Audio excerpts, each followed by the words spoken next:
Ano ba yan? Ikakasal ka na kay Danilo, hindi mo pa rin siya kilala? You may be right. Pero siguro hindi mo ako dapat lecturean kung paano ko dapat inaalagaan yung fiancé ko. Ang susunod na programa ay rated PG. Ito ay nangangailangan ng patnubay at gabay ng magulang para sa mga batang manonood.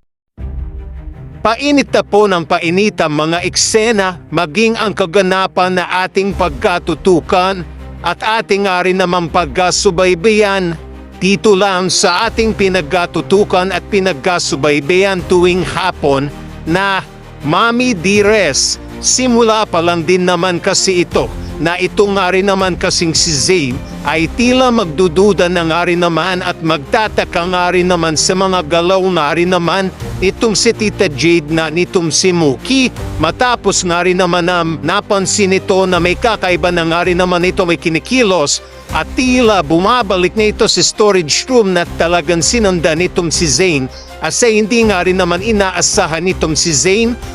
Papasukin nga rin naman yung storage room at makikita niya itong si Aling Ligaya na nakagapos at nakatipa nga ang pungaw na. Dito nga rin naman ay agad kumilos itong si Zane at sasabihin nga nito dito kay Aling Ligaya na irinigtas kita Aling Ligaya, huwag kayo mag-alala. Dito nga rin ba'y hindi ba sila maaabutan nitong si Jade dahil nga rin sa oras na mangyari ito ay baka pati itong si Zane ay mapapahamak na sa gagawin nitong si Jay dito kay Aling Ligaya.